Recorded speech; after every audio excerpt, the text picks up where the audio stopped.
Okay. Excuse me. Here we are. And I'm on the wrong page. There we go. And we have captions. We have captions. All right. It is time for another Star Wars reading. Adjust that light just a little bit. All right. So we are still reading Crosscurrent. And we finished what I don't remember what chapter. I'm bringing up the book now. I have it in Kindle format, so Moby. And we're okay. We're on chapter 8, and we are still in the present. But I flipped forward just to see where we were going, and it looks like we will kind of be jumping back and forth in this chapter between past and present. And past is 5,000 years before the Battle of Yavin.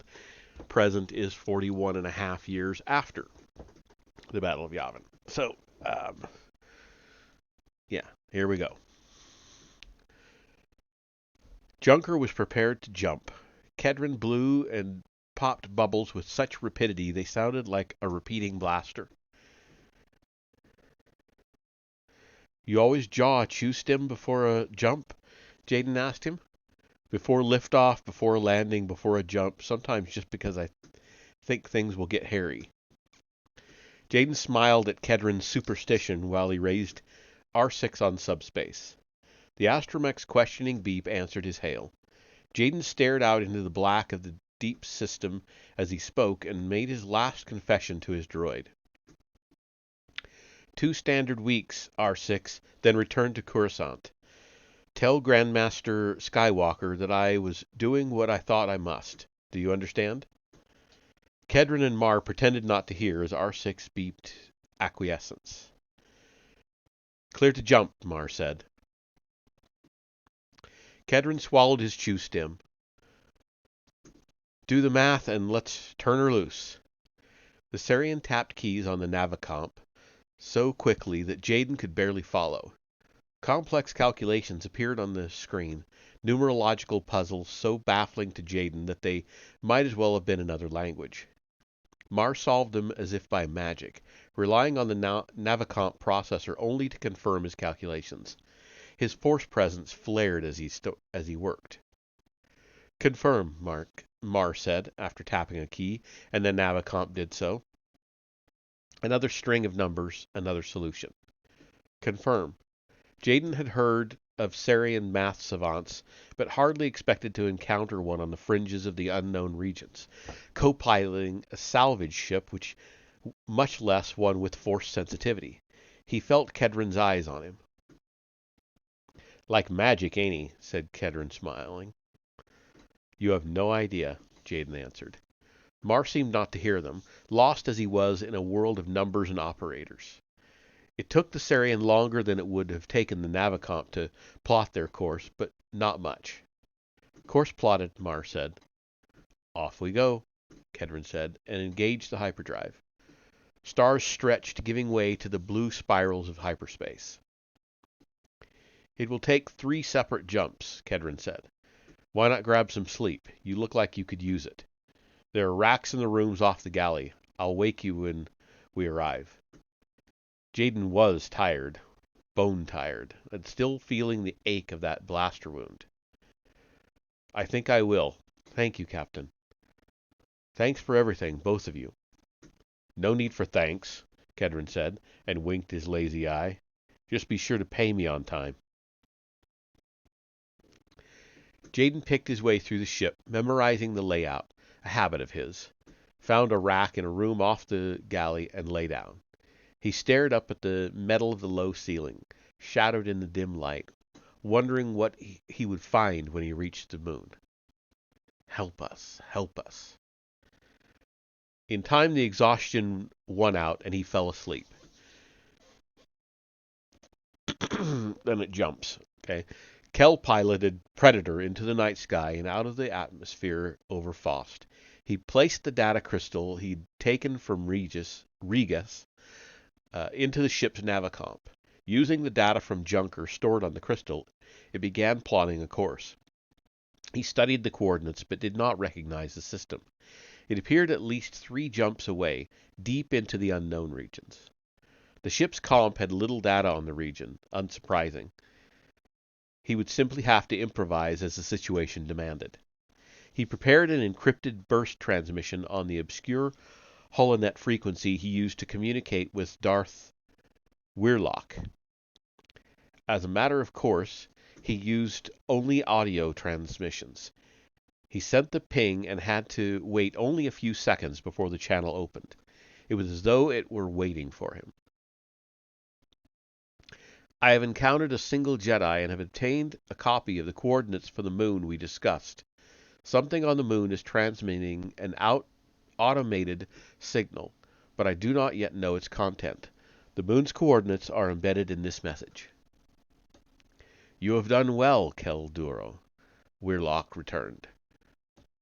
Therefore the Master smiles upon your efforts from his journey in dreams.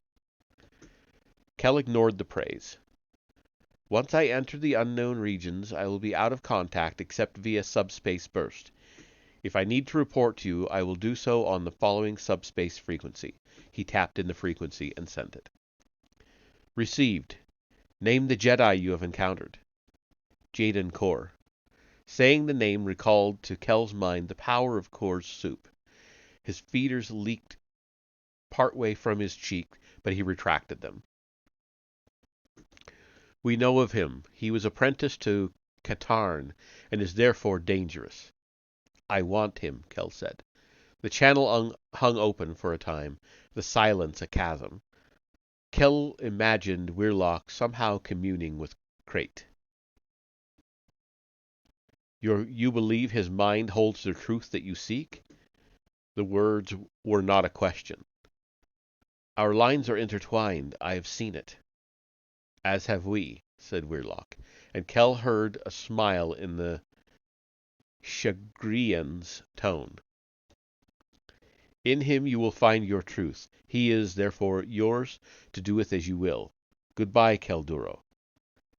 Kel closed the channel, activated his sensor cloak, and started his jump sequence. Only afterward did he think it odd that Darth Weirlock had not ordered him to report back on what he found on the moon. No doubt Weirlock assumed Kel would do so of his own accord. The hyperdrive activated, and he watched stars turn to lines, implying the grid of Dane Nossi that undergirded the universe. He would understand the truth of the grid when he fed on Jaden Core. Then it switches to the past. So the past, 5,000 years before the Battle of Yavin. The mist jump tore at Harbinger's superstructure, clawed at the durasteel. The scream of stressed metal turned the maddening, flickering tunnel of hyperspace and real space into a shouting throat without end. The ship was flying down the gullet of the universe. Harbinger bucked from side to side, shook as pieces of it flew free of the front section and slammed into the trailing end. Escape pods tore free from their berths and hurtled into oblivion. Sayes barely heard the alarms. He held on to the bulkhead, watching the dismemberment of his ship. Panicked, distorted chatter carried through his comlink, voices of the dead from beyond the grave. He seized at the force to find calm, and took comfort in its power. As it filled him, his perception sharpened. He felt the terror in some members of his crew, the fearful resolve in others. He wondered in passing what might have happened to Omen. Had Relin sabotaged its hyperdrive as well? In any event, the collision of the two dreadnoughts would surely have disrupted Omen's jump. Sensation tickled the back of his skull. Realization lingered at the edge of his consciousness. He became aware that the air felt charged, pregnant with potential. At first, he attributed it to the twisting of space-time occurring as a result of the mist jump, but then he recognized its true source. The lignin. Despite Sato's prohibition against using the ore, Sayes did not hesitate, not for a moment. The lignin offered salvation. He attuned himself to the potential offered by the ore, immediately felt it augment his relationship to the Force, sharpen it. The emotional rush felt similar to the flood of feeling he'd experienced after his first kill. But the increased power was not enough. He could sense that. He was only drawing from its emanations, its penumbra. He needed to be closer to it to utilize it fully. He took a final look out the viewport at the chaos outside, then turned and sped through Harbinger's corridors. Through Harbinger's corridors, down its lifts, through its hatches. Time was his enemy. Harbinger was dying. Along his route, he passed crew members working frantically at their stations. "The bridge is gone, Captain," someone shouted, but Sayes paid the words no heed. "A third of the landing bay was damaged in the collision, sir." A protocol droid appeared before him, tottering on the shifting floor. "Captain, it appears something has gone wrong with the hyperspace jump. I believe that..." Sayes blew past the droid, sending it clattering against the wall and to the floor. Before he reached the cargo hold, the ship began to shake violently, its solidity responding to some destructive vibratory frequency created by the velocity and the jump error. He had only moments. With his lignin-enhanced perception, he felt the rising tide of terror sweep through the crew. He ran into a Massassi security team emerging from a side corridor. Even their sharp ferocity had been dulled by concern over events. Still, they recognized him and bowed their heads as the ship shook under their feet. "Accompany me to the cargo bay, quickly!" Bred and trained to obey, the hulking Massassi asked no questions.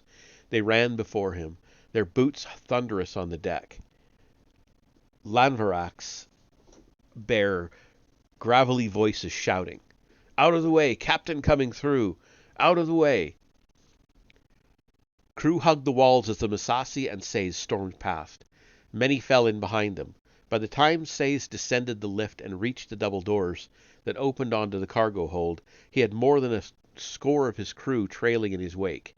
Engineers, security personnel, even a few blade pilots still in flight gear.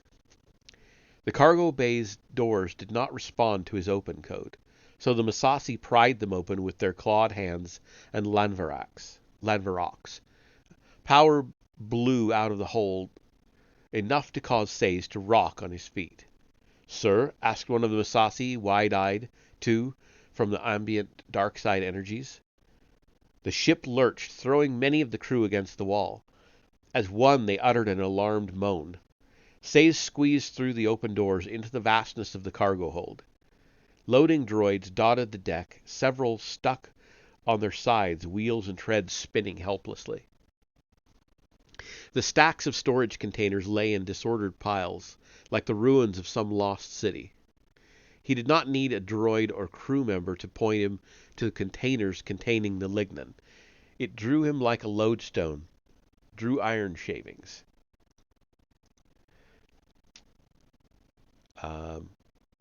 With each step he took closer to the ore, his mind and spirit opened further until he could not contain a laugh. It was as though he had been drawing power from a nearly exhausted well, and now drew it from an ocean. He was vaguely aware of his crew trailing after him as he followed the power back to its source, to the stack of rectangular storage containers that held mounds of the ore. He felt giddy, rapturous from its effects. He drew on the power the ore offered, filled himself with it, sank ever more deeply into the force. Power coursed through him. His crew backed away, eyes wide, all except the Massassi, who fell to one knee and bowed their heads. The ship screamed outrage at the stresses of the misjump. With a minor exercise of will, Sayes used his enhanced telekinetic power to throw open several of the storage containers holding the lignin. Ore spilled out onto the deck, bounced around. Power spilled out into the air, collected around Sayes. He reached deeper until he was nested fully in the force, alight with the lignin's power. An impact jarred the ship. The hollow boom of an explosion told of some distant destruction to fore. The buck of the ship sent 3 of the shipping containers skidding along the deck toward him, toward the crew. The lignin allowed him to use his telekinetic powers to stop them cold with minor effort. He reached out with the force, with his augmented power, until his consciousness encapsulated the entire ship. The task challenged him. Dark energy swirled around him. Force lightning shot in jagged lines from his curled fingers, from his eyes. His crew turned and ran, all except the Massassi. They remained, though uncertainty filled their bestial faces. Grunting, Sayes took mental hold of the dreadnought, the pieces of it floating in its wake. His mental fingers closed over the hull and reinforced it, then righted the ship's course. As he exerted himself, the loose lignin ore on the deck flared red, sizzled, and crumbled to dust. Apparently it could offer only so much before burning out. He burned through it like a wildfire through brush, like the mining cruisers through the crust of Fagan III's moon. He gritted his teeth, his entire body shaking with the challenge of keeping the ship intact. The effort squeezed more force lightning from his hands, his eyes, his entire body, and soon he was sheathed in a swirling cyclone of the energy. He roared as his power alone kept the ship from shattering. More and more lignin burned out around him until he stood in a field of dull gray rock, miniatures of Fagan III's moon. His heart pounded against his ribs, gonged in his ears. Corded veins and sinew made a topographic map of the exposed flesh of his forearms. The strain bore down on him, drove him to his knees. He was failing. He had to pull the ship out of its jump, or they would all die. He drew from the last well of his strength. The cargo hold lit up like a pyrotechnic display as more of the lignin flashed and died. He held Harbinger in his mind's eye and felt the intermittent, flawed tunnel of hyperspace around it, felt the ship as a needle through the fabric of space and time. darting in and out of hyperspace and real space. Using the Force to time a moment when the ship moved into real space, he tried to deactivate the damaged hyperdrive, but failed. The pitch of the damaged drive turned to a scream as it poured radiation into the ship and burned out as completely as the used lignin. Sayes answered its scream with one of his own, straining to hold the ship together and jerk it back into real space. With a roar of force power, he changed its course and tore it from the grips of the missed jump. The ship was steady beneath him. The scream of strained metal was silent. Exhausted, he sagged fully to the floor, his breath ragged, but his mind exultant. "Sir," said one of the Misasi. Sayes inhaled and stood on wobbly legs. The Misasi moved to assist him, but he waved them off. He gathered himself and walked across the cargo hold to a viewport. Outside he saw the calm of real space, a distant blue planet, an orange sun. The stars in the background of space did not look familiar to him, though. He did not know where in the universe they were, but he knew he had saved the ship. The power of the dark side had saved the ship.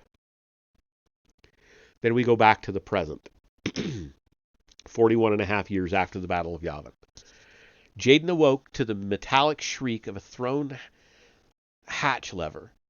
The door opened to reveal Mar's lined face and smooth gray hair. The Sarian's goatee was so precisely groomed that Jaden imagined Mar gave it angles and length as much attention as he did jump solution. "We will be there soon," Mar said. "How long was I out?" 6 standard hours and 11 minutes. There is a calf in the galley." Jaden stood, chuckling at the Sarian's precision. Mar turned to go, but Jaden halted him with a question. "How did you and Kedron meet, Mar? With your gifts, it seems as if you might have done something else." "My gifts," Mar said softly and trailed off. He looked up. "Perhaps I did do something else." "Of course, I meant no offense." "I took none." He turned once more as if to go, but stopped himself and faced Jaden. "When I was young, I once spent a week calculating the probabilities that my life would take this or that turn." He smiled, and Jaden noticed for the first time that one of his front teeth was badly chipped. "I even deduced a small possibility that I would become a Jedi. Amusing, isn't it?"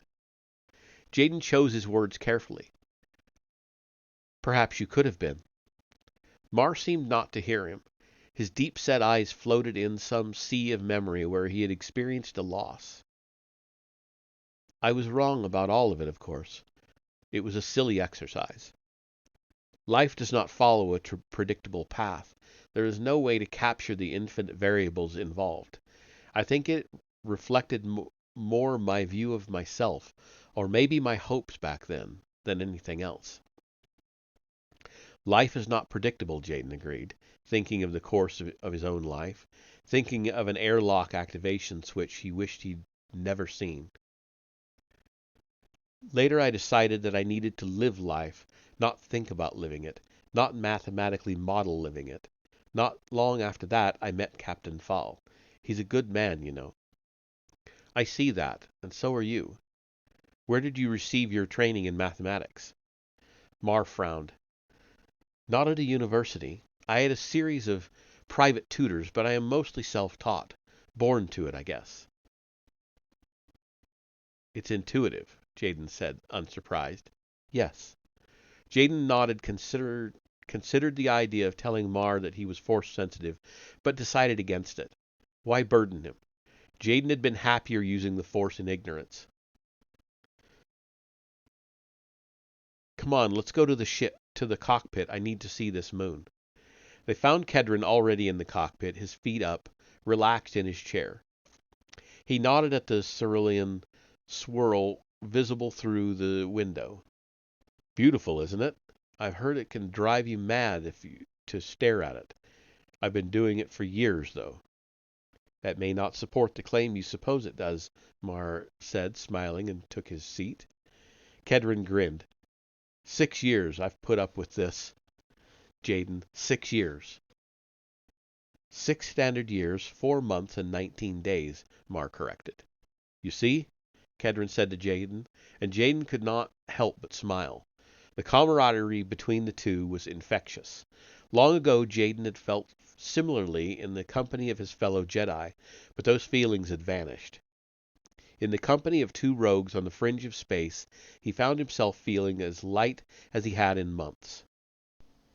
Coming out of hyperspace, Mar said, in 3, 2, 1. Disengaging, Kedron said, and disengaged the hyperdrive. Blue gave way to black. Stars appeared in the dark blanket of space. The day side of a blue gas giant filled half the viewport. Clouds of gas swirled in its atmosphere, echoing the swirl of hyperspace. A midnight blue oval, a storm hundreds of kilometers wide, stared out of the planet's equatorial region, an eye that would bear witness to Jaden's fate. Thick churning rings of ice and rock, the largest ring system Jaden had ever seen, whirled around the planet at an angle 15 degrees off the equator. Nothing on the scanners, Mar said. We're alone. No way Regas gets someone out here this fast, Kedron said. We're on the chrono, though. Jaden tried to speak, found his throat dry, tried again. The moon?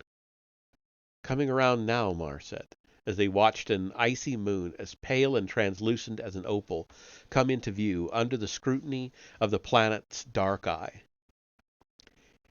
Seeing it stole Jaden's breath. He stared in silence for a time before he finally managed. That is it. Mar, put it on the speakers. But Mar understood. The Sarian flicked a few switches, tapped a few keys, and the repeating signal of the Imperial distress call fell over the cockpit. Not a recording, but the real thing, as faint and regular as an infant's heartbeat. Help us. Help us. You all right? Kedron asked Jaden, taking him by the arm. It's just a distress beacon, right? It was more than that to Jaden. I need to get down there to the surface of the moon. What is down there? Mar asked. I do not know, Jaden said. I only know that I am supposed to find it. Kedron and Mar shared a look before Kedron shrugged. We'll take Flotsam, Kedron said, Jaden assuming he meant the attached Starhawk. I'm not landing Junker down there. We'll need to break out the envirosuits, Mar said. The rhythmic beep of the proximity alarm cut short their conversation, joining its clarion to the distress signal coming from the moon. Mar spun in his seat to the scanner console. Kedron leaned over his shoulder. What do we have? Mar bent over the sensor screen, his brow lined with concern. Unknown, but coming in fast. Very fast. From where? From out of the system, Mar said. Harbinger was still moving under its own power. Oh, this must be... Oh, I don't know. Harbinger was still moving under its own power, blazing through the star system at full speed, but no longer lost in the nether region between hyperspace and real space. It was damaged, but repairable. Pleased, Sayes turned and found himself facing not only the Massassi, but also many of those of the crew who had fled when he had drawn on the Lignan. As one, they stood to attention and saluted. Sayes returned the gesture and activated his communicator to the channel that would carry his voice across the entire ship. This is the captain. All members of the Night Watch bridge crew assemble on the secondary bridge.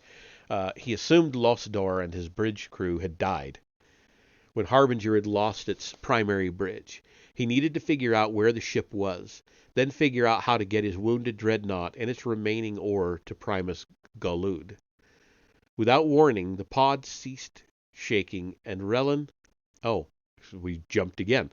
Without warning, the pod ceased shaking, and Relin, his equilibrium still off, struggled to right the spinning craft. A planet flashed in and out of the viewport, a blue gas giant with thick, busy rings of rock and ice, and a large ice-covered moon that hung against the black of space, like a shimmering gemstone. Relin did not recognize the planet or the system. Gripping the controls with his remaining hand, wincing at the pain in his ribs, he activated the reverse thrusters to slow the pod and gradually righted it. Using the pod's rudimentary sensory array, he scanned the area around him. He picked up Harbinger, apparently intact and slowing, and another ship near the moon. He did not recognize its signature and turned the pod so that he could see it out of the viewport. "Who are you?" he murmured. He'd never seen a ship like it, disc-shaped, with an attached boat off the starboard side and what looked like some kind of docking rings aft. He wondered where in the universe the jump had stranded him. Wheeling the pod around, he brought Harbinger into view and almost collided with the dreadnought. The Sith ship filled the viewport as it passed under the pod. The charred scar of its destroyed bridge, the hole into which Drev had fallen, into which Relin had poured his rage. He stared at the ship a long while, the need for revenge a fire in his gut. He knew Harbinger would be blind until Sayes got a secondary bridge up and running, so he had a short window of time to operate out of view. He would get back aboard, finish what he had started. He owed Drev that much. But he could not do it with a damaged escape pod. It would never survive the jolt through the deflectors. His mind made up, he turned and accelerated toward the unknown ship, hoping the pod's small size would allow it to get lost in Harbinger's sensor shadow as he approached. He came at the ship from aft, somewhat below its ecliptic plane. Wow. And piloted for a docking ring. At best, he would get an awkward mating with the pod's universal docking port, but he hoped he would make it last long enough to board the ship. He secured the helmet on his flex suit, oriented the pod, and piloted it toward the ring. "I have never seen a signature like this," Mar said, studying the enhanced readout from Junker's sophisticated sensor array. "I am getting odd readings." He tapped a few keys, then shook his head in frustration. Kedron examined the readings. "Big ship, not regas, cruiser size, but that signature is no cruiser I've ever seen. Look at that. One of yours?" he asked Jaden. Jaden moved to the scope, looked over Mar's shoulder, and studied the ship's erratic signature. "No, and it's not Chiss or Yuuzhan Vong. What is—" Sudden nausea cut off Jaden's words, made his stomach squirm. Mar put 2 fingers to his left temple and winced with pain. "You all right?" Kedron asked Jaden. You look a little green. Here, sit." Jaden nodded, took the seat Kedron offered. He realized he was sweating. He felt a tingle in his fingertips, the beginning of a discharge of force lightning. He fought it down, putting the hand in his pocket as if it were a proclamation of his guilt. "Mar, are you all right?" Kedron asked. "I am fine," Mar said, but squinted as if at a bright light. Kedron tapped the scanner screen.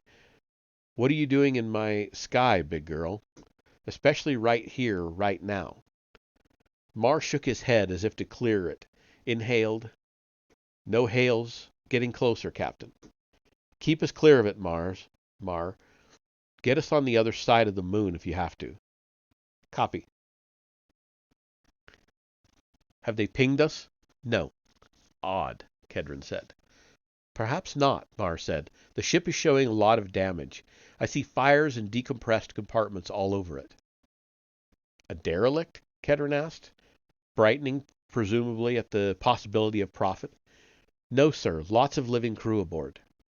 Jaden fought the nausea. The muscles gone weak and tried to understand his feelings. He finally recognized the source, the power of the dark side.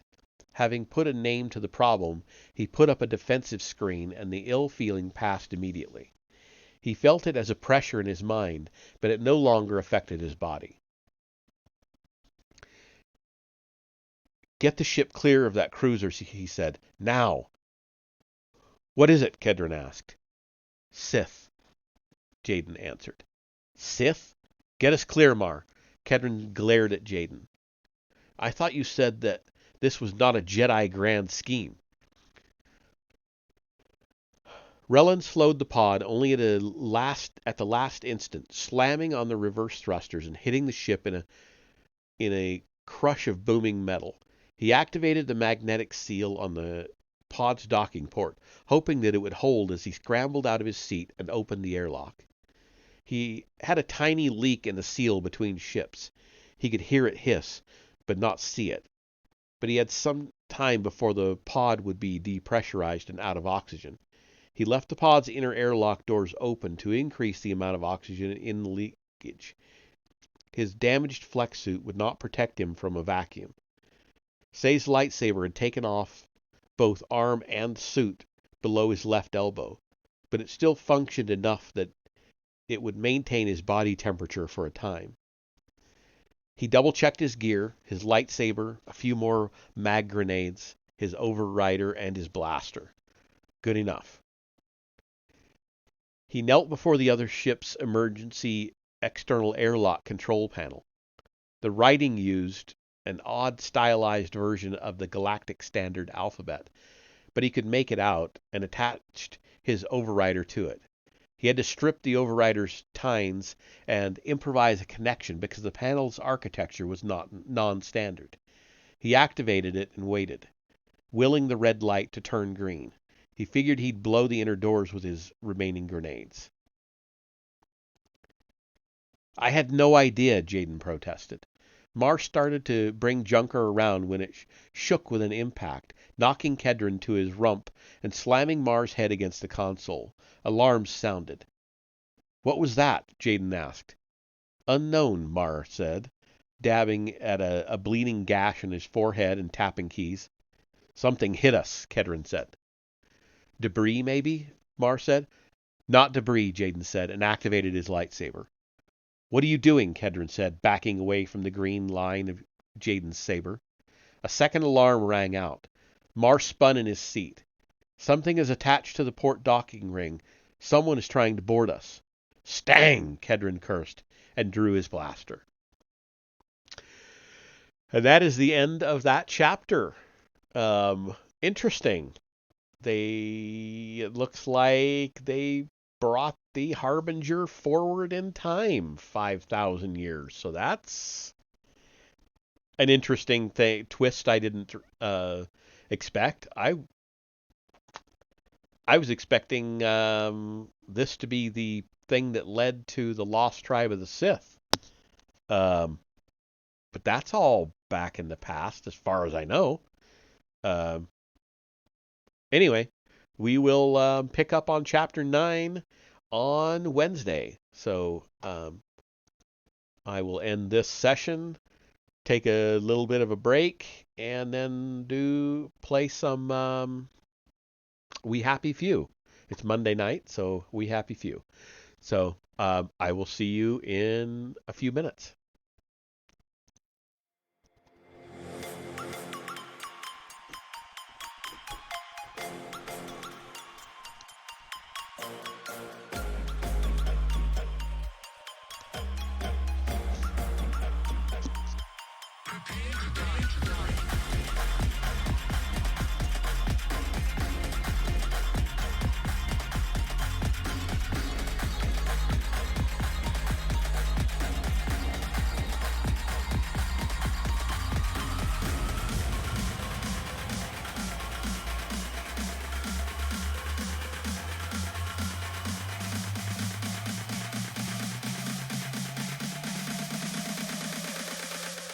Prepare to die.